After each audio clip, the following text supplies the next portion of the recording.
This segment of In the Field Radio is brought to you by Tattoo Shop Radio, Culture Shock, Wapter Music FM, powered by Zeno.fm, with additional monitoring through online radio box.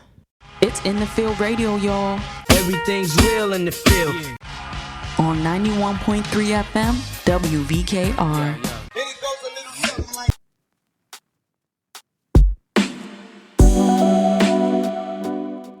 Welcome to In the Field Radio. It's me, the Lady D, and I have to go back to work, y'all. Like, I should be excited, I guess, but no.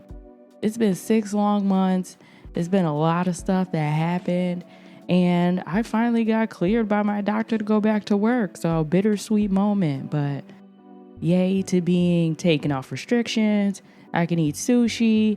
I can eat steak, medium well, like all that stuff, exciting. Work, not so much. Yo, so I love how in Poughkeepsie, like, people just come up with their own activities, and like it's never like this huge marketing crazy effort, but everybody knows to be there. So like over the weekend, there was like a Poughkeepsie Newburgh basketball game, and you know, I was at the Tubman Park, and like, I don't know, they were supposed to bring a ref, obviously, and because they were coming to Poughkeepsie and they didn't bring a ref. But whatever, Poughkeepsie won anyway. But everybody had a really great time. Nobody got hurt. There was a bunch of great pictures, great stories. That's awesome. Shout out to that. And then like the next day, there was a whole brunch at the hookah spot on Route 9. So shout out to Poughkeepsie, and I hope that we continue to have a safe, fun rest of the summer. Now, speaking of basketball, did y'all hear Shaq rapping? Now, I know Shaq used to rap back in the day, actually, and I remember like my dad having this album in his, binder of CDs or whatever. So like I, recall Shaq rapping. I just never recall listening to that and being interested in that.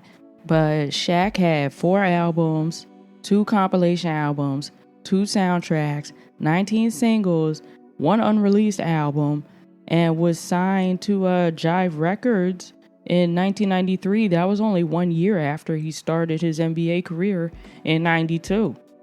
And then his debut album, Shaq Diesel, it peaked at 25 on the Billboard 200 chart, was number 10 of all the R&B hip-hop albums, and went platinum. And I mean, he was hardly playing basketball yet. He was only a year into his career, I guess, as a professional basketball player when, he got signed. What I'm saying is that people might feel like, oh, he's Shaq, of course he got signed. He kind of got planted into the industry because he was an NBA star. But I mean, to go platinum and to do all the work he did, I mean, people had to be getting jiggy with it, at least a little bit. I don't know. But I love how the whole 50 years of hip hop has us like revisiting these moments of like Shaq rapping, John Cena rapping. I love how Pete Rock brought it to everyone's attention that like Heavy D wasn't being spoken about enough in these like tributes and these reflections in 50 years of hip hop. And I'm not even going to hold you. I think that's like his generation's fault. Like, born in the 1960s, your own fault. Like, the people that are putting together these tributes or that are on these radio shows are like my generation and younger. And I mean, I guess, most people can only speak to what they know. Like, everybody's parents, didn't expose them to everything that they should have exposed them to. And I don't know, I'm not going to sit here and try to make excuses for everyone, but I'm just saying that the people that were there for Heavy D in person should be doing more to highlight that. So when they do a hip hop tribute show and they want to call Busta Rhymes and Missy Elliott and Eminem and 50 Cent and certain select few old school cats, it's because somebody that was born in 1990, 1991 or something or is producing the show. What else are they gonna do? Like, why are you waiting for somebody to put together something like that? That's not how hip hop was born. That's not even like how hip hop gets down. You know what I'm saying? So it's like, if you feel that way, if you feel that hip hop is not being, represented as it should be to highlight the past 50 years, I feel like it's totally within his power and, all those cats' power together to do something about it. You see Timbaland and Swizz Beatz made verses. I feel like they were kind of doing that with that, you know what I mean? Like going back and pulling out people that we used to listen to, and everybody was hearing all the songs that they grew up with, whatever. Like, you can do something like that too. Why are you on the internet being upset talking about what you don't respect? I don't respect that maybe you didn't put nothing together yourself. But we're not going to sit here and call out P-Rock. But he does have a point, he should be mentioned in these things. But I'm just saying, you can do a little action too, P-Rock.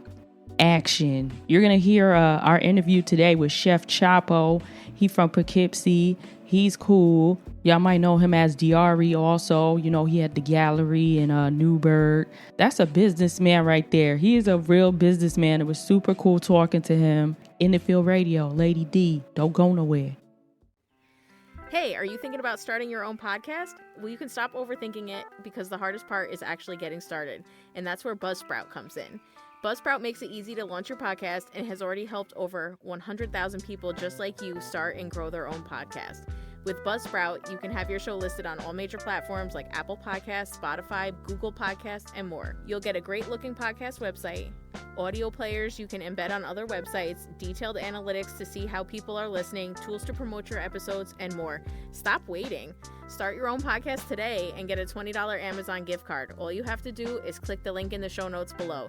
This lets Buzzsprout know we sent you, and it helps support our show.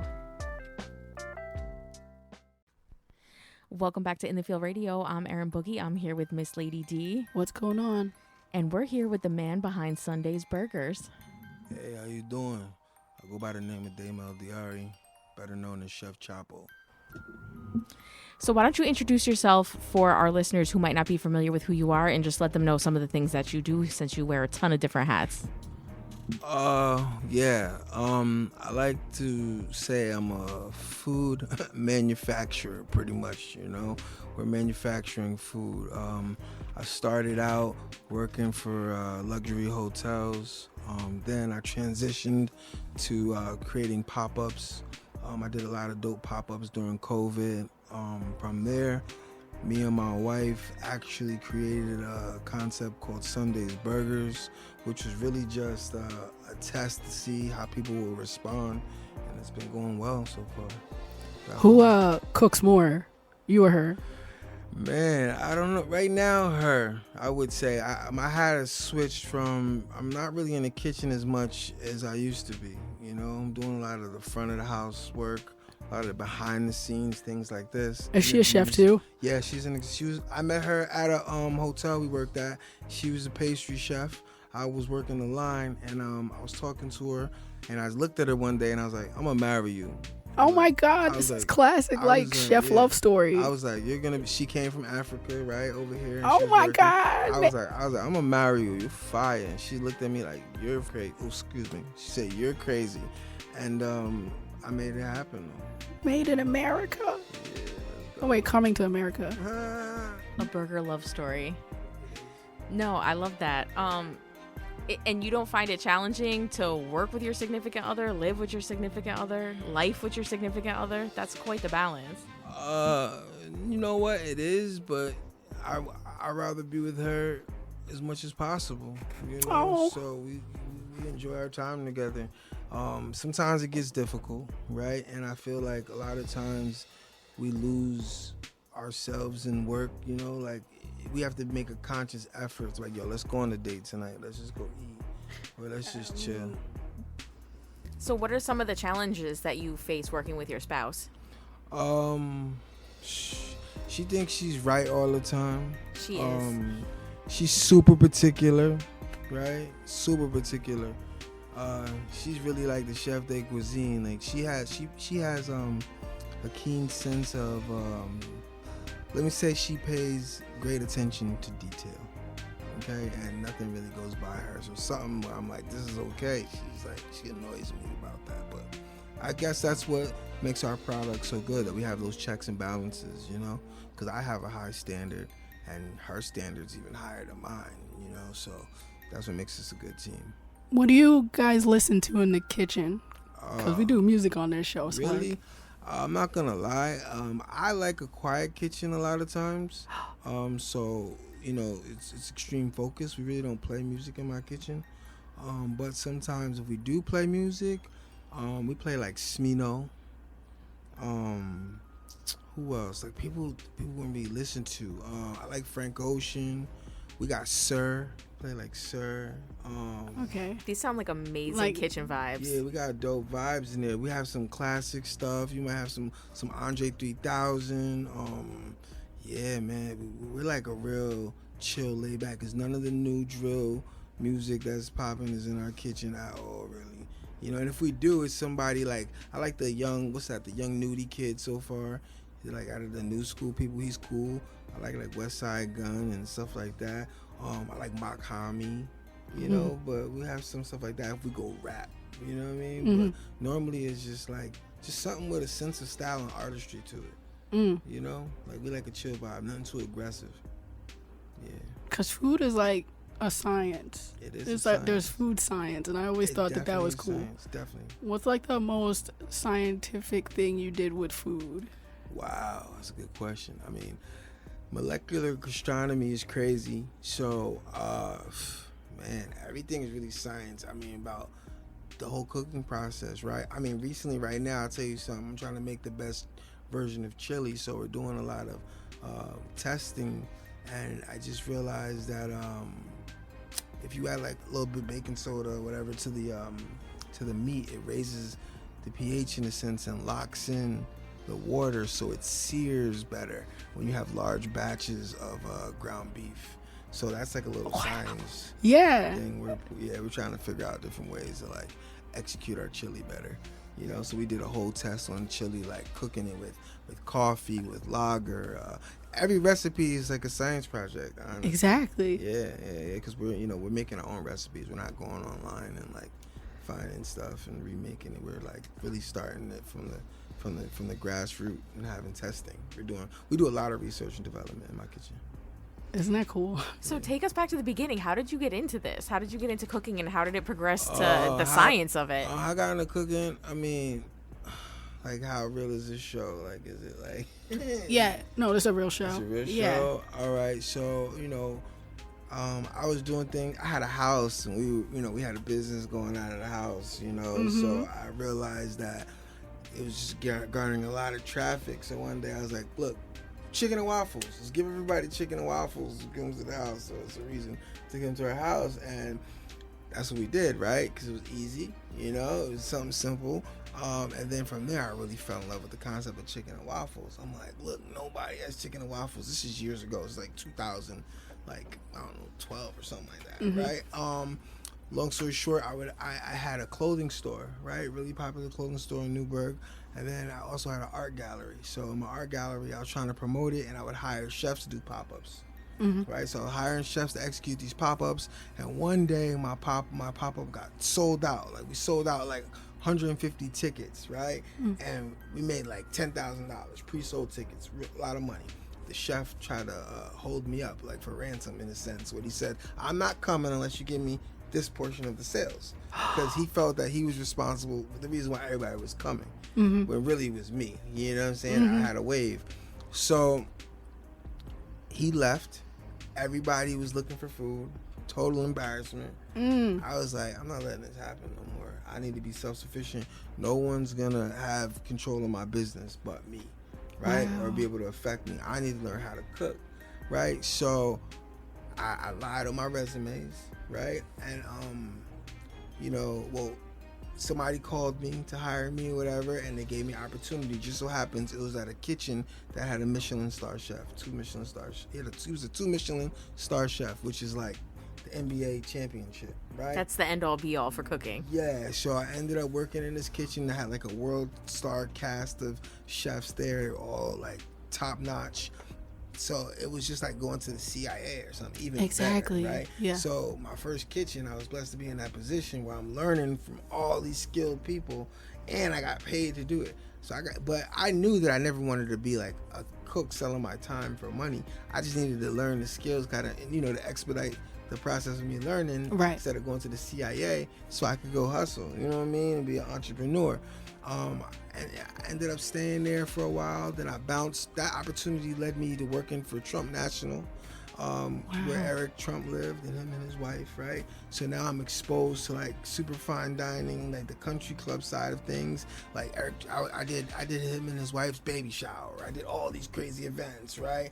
PGA golf tours, like huge events, and then from there I went to the next place. So I was well rounded, you know, with my skill set from seeing like the highbrow stuff.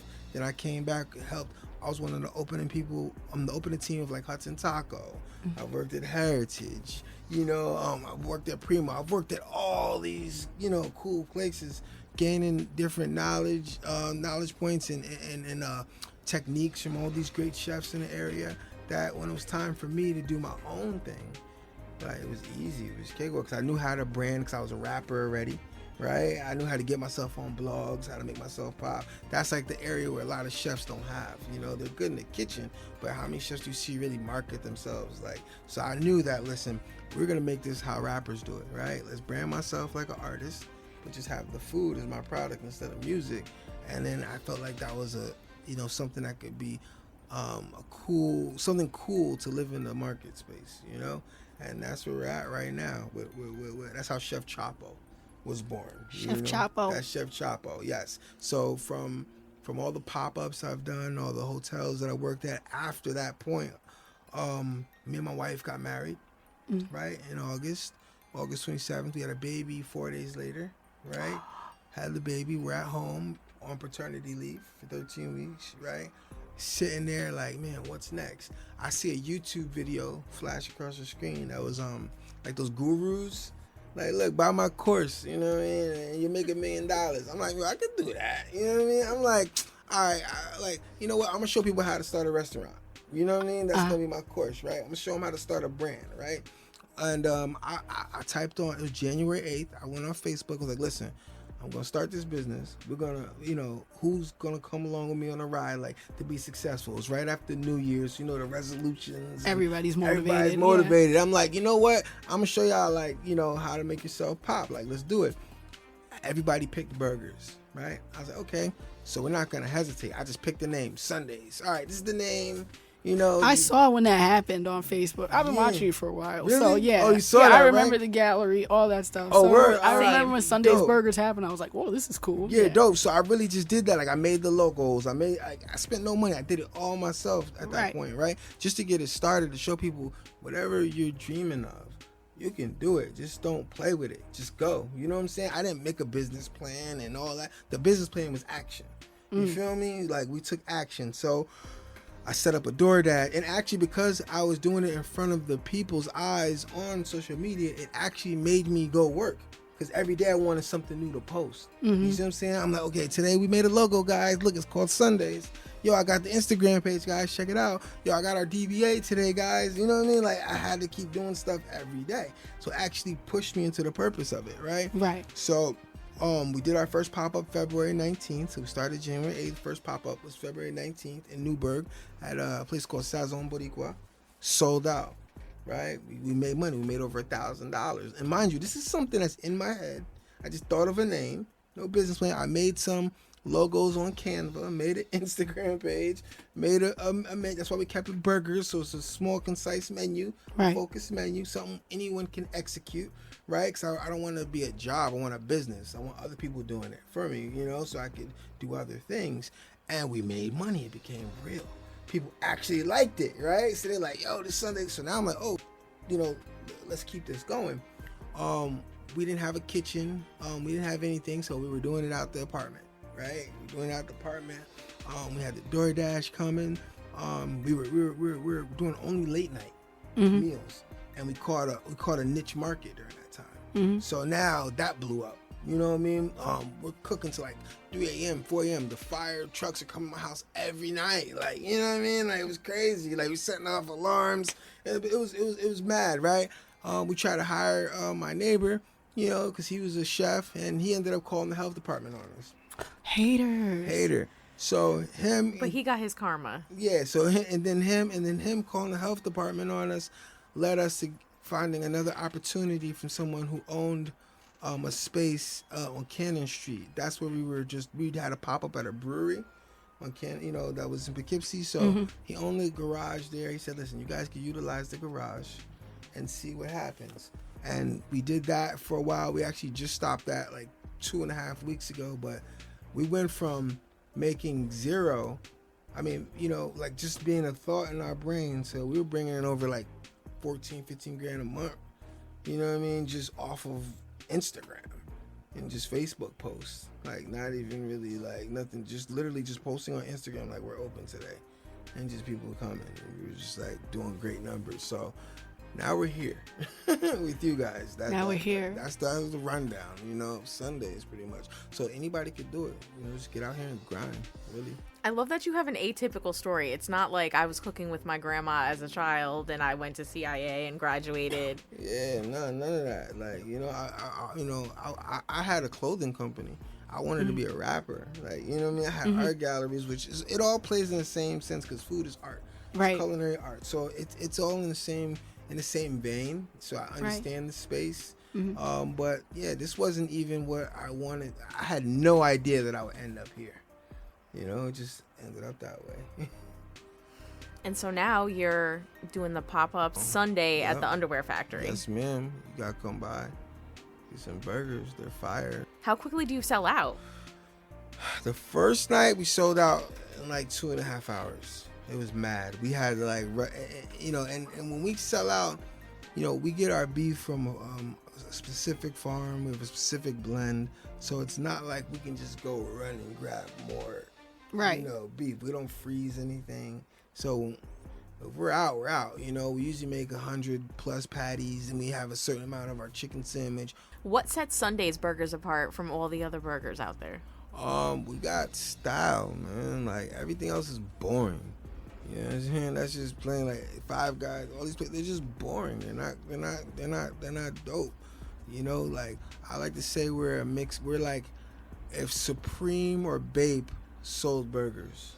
See, I told you. I love when that. I came, I was like, we're interviewing somebody that has designer burgers. That's designer food. Yeah. Exactly, designer food is the fly stuff, man. Like, so if you want something that's exciting, come to us. If you want the boring stuff, go elsewhere. Listen, the other places don't even season their burgers. You know that, right? Like they literally just throw patties on the griddle.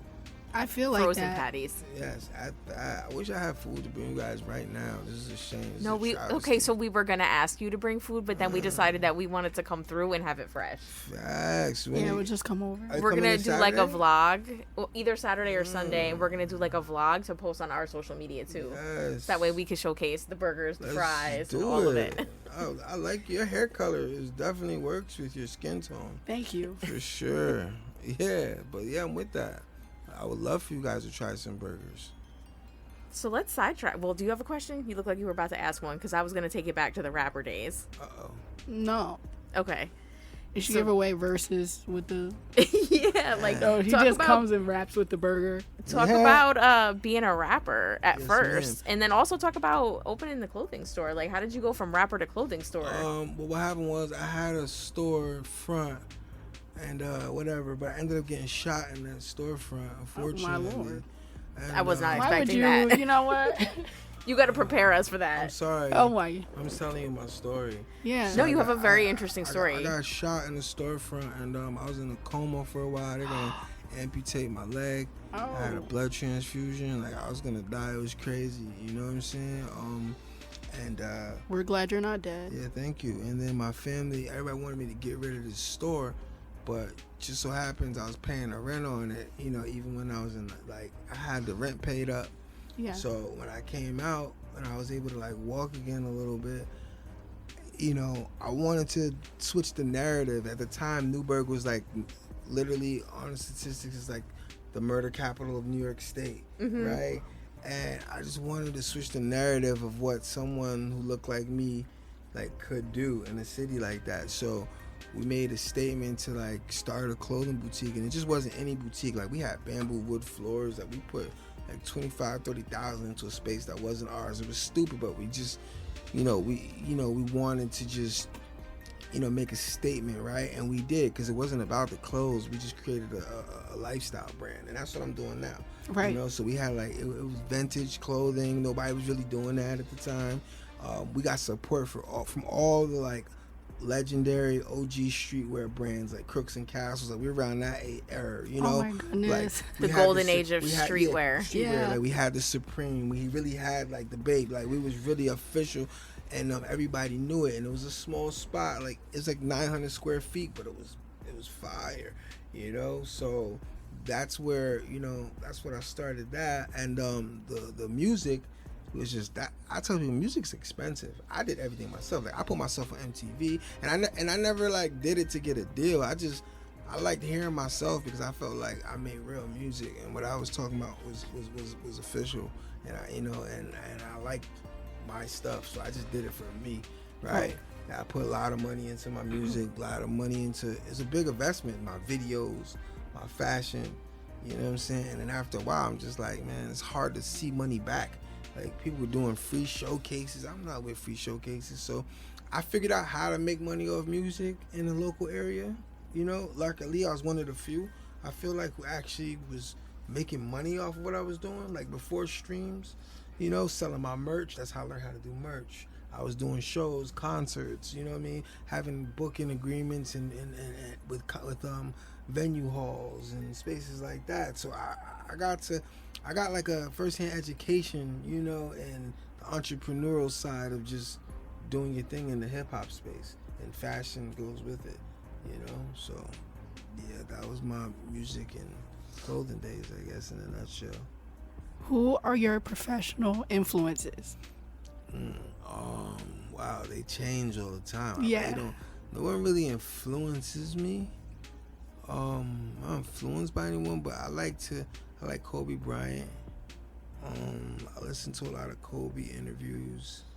I like looking at high school basketball or high school athletic clips of student athletes, because I feel like they got the hunger, because it's all or nothing for them. You know what I mean? It's right. Are they gonna get to that next level?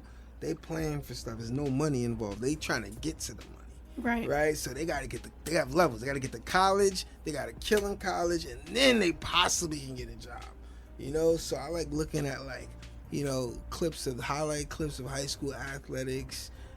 Stars. That's amazing. People usually watch college for that reason, but you take it a step further. Yeah. And what's interesting, like the high school ones, yeah. Well, we know you're gonna be super successful in life, but was that Jeff Bezos, Amazon? Mm-hmm. When he was making that company in his garage, and it started blowing up and everything, he always wanted to kind of harness and maintain that garage business mindset that they had, and he did not want them to lose it, and said that he just ran it like it was still a startup, even though it wasn't. Yeah, that's how you got them. We got to keep us. We started in the garage too. The house, the garage. We had a garage. That was our motto. We used to go to work every day, and we always be Google started in the garage, or Apple started in the garage, guys. Right. Disney started in the garage, just to motivate people, because in the beginning, it can't be about still not about the money. We just did another podcast before this one, and I just telling the people, I was like, look, it may sound crazy, it may sound like I'm BSing, but we're not doing this for money. We just want to be the best. I just want the best burger. I want the best product in out here right now. If we have the best product, the money's gonna come. Like this show, if you don't focus on the money, you just make it the best show that you can possibly put out to the public, right? Or to your listeners. The money will come later. Right. You know what I mean? You just can't focus on the money, So that's us, man. Just trying to make the best product. But, nobody really influences me. I just here and there, I like taking from different people. That's where I would say the competitive side of things. Business, I like what Ryan Leslie did with that disruptive media app he had. I thought that was really cool. I like groundbreaking stuff like that. I just look at people who do extraordinary things. I like Derek Grace, and from a standpoint of how he creates a sense of urgency with his products, and he makes people buy his intellectual property off of an Instagram post. I like little things like that. So you know, it's the world that just influences me. I would say, you know. What is a piece of advice that you have for emerging entrepreneurs? Start now. Like, that's it. Like, start now. Like, don't procrastinate. Don't say you're gonna do it next week. Start now. Start immediately.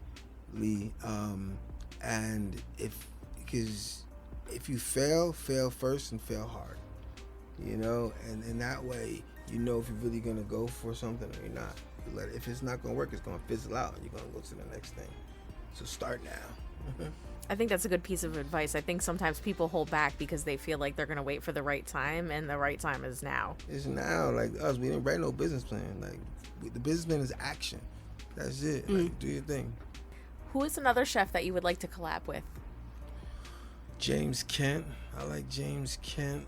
I think he's fire. Yeah, who are some of the chefs that you have cooked for? Man, I cook for Francis Malman, which is like, you know, amazing. Like, I've cooked for Tom Brady. I've cooked for the guy who plays the Hulk. I've cooked for the Trump family.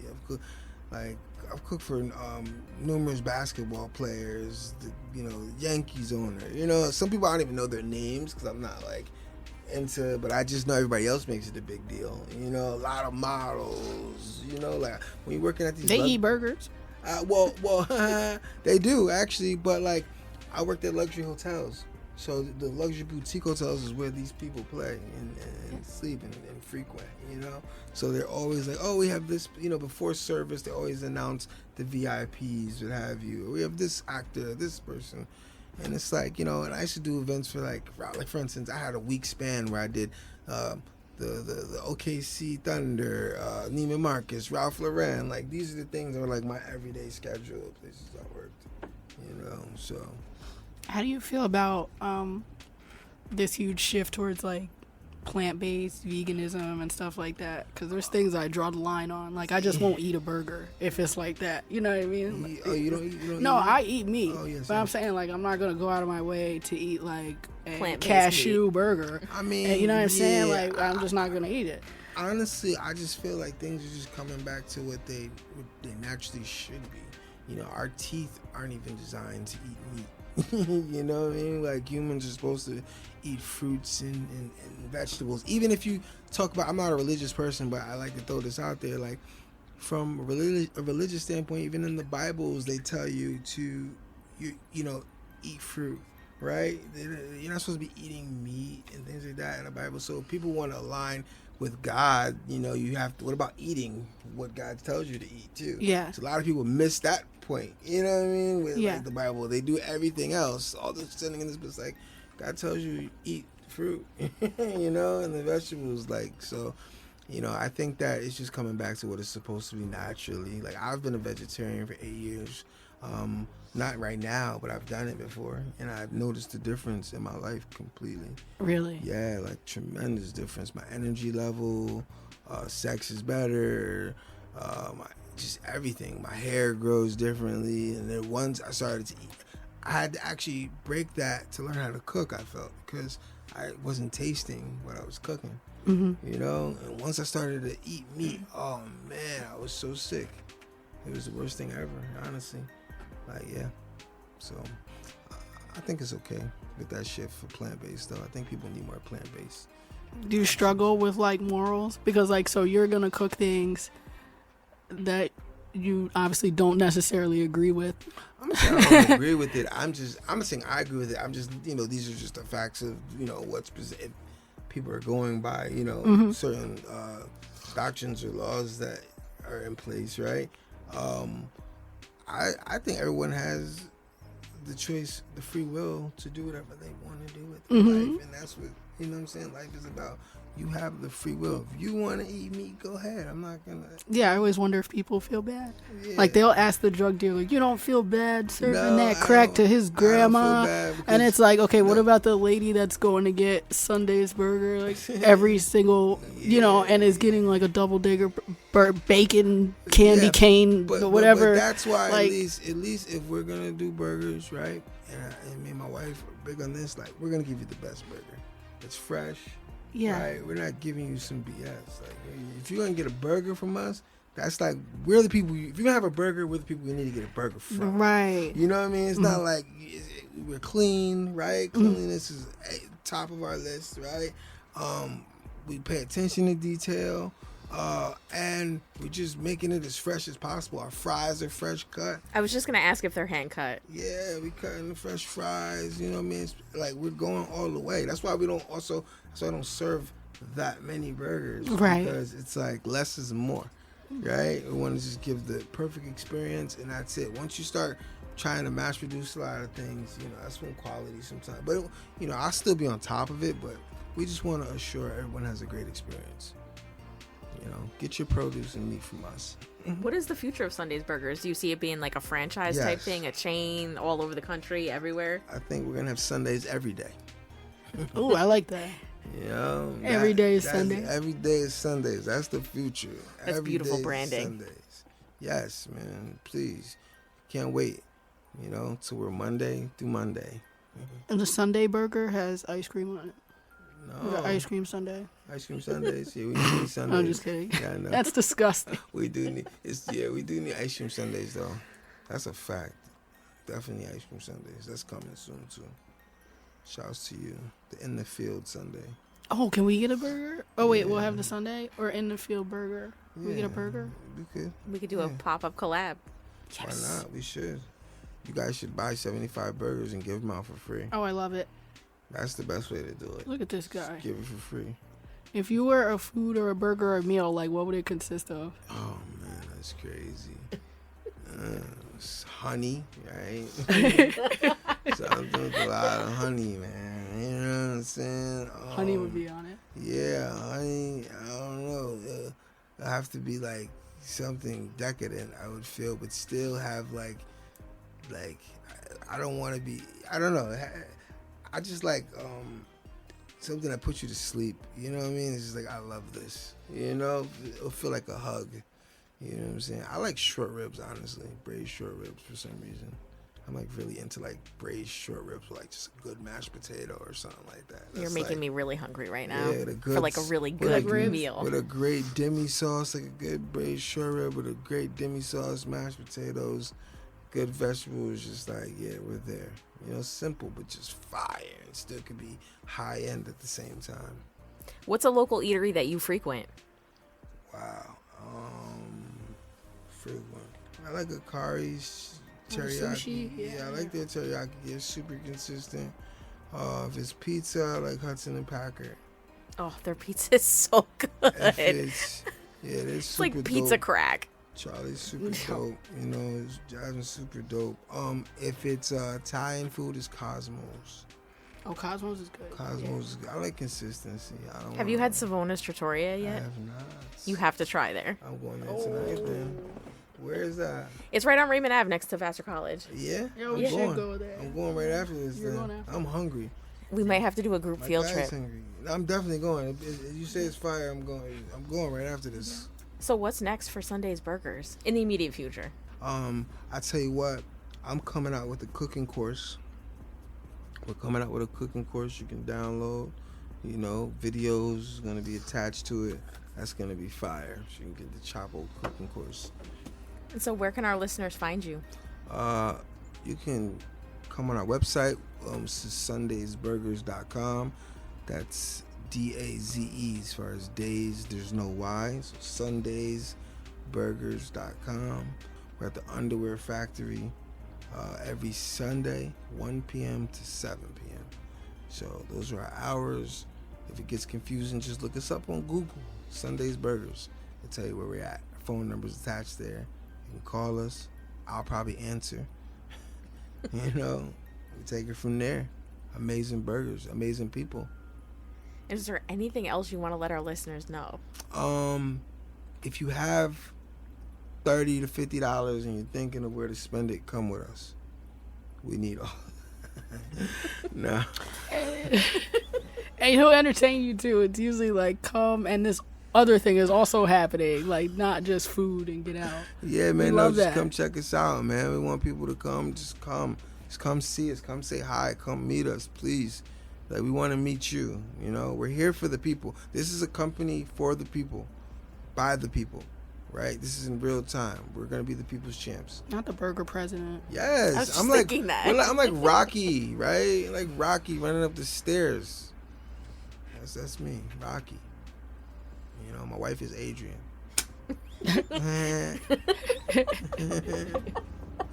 Yeah, it's a fact. Now you need a sweet theme song. Yeah. Put me something smooth. Play Smino. I like Smino. I'll play Smino. Yeah, you like Smino?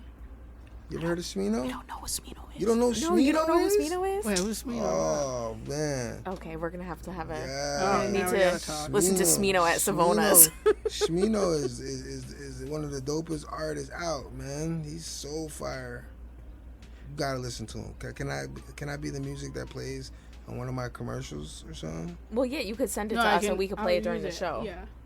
Yeah. Oh, so you'll record a drop, right? And then, I guess we record a can pause. Oh, you Well- want to say goddbye to him? We'll say Thank you goodbye. for sitting down with us. This was an Yes. amazing interview. Thank you for having me. You have such a dope story. I hope one day it gets picked up as a Netflix documentary. And Wait, you're our first chef. Yeah? Yeah. Hell yeah. Yeah, absolutely. That's fire. I feel Yeah, no, we were honored. really I feel excited to honored. have you on. Actually, That's I'm dope. maybe not first non-artist, but No, not first non-artist, But, but like- definitely first What artists you had on here? Some people around here? Who'd you have rocking? That was dope. everybody. listen, we've been doing this for 4 years. We've Really? interviewed a lot of Yeah. people. Say word. That's fire. Okay. All right, y'all, we're gonna get into some Smino. Yes, rice and gravy. Play Smino, rice and gravy. How fitting. But yes, how fitting. Let's go. In the field, Chef Chopo, Sundaze burgers. And you get my drops on, you know what I'm saying? Yeah, catch us out here.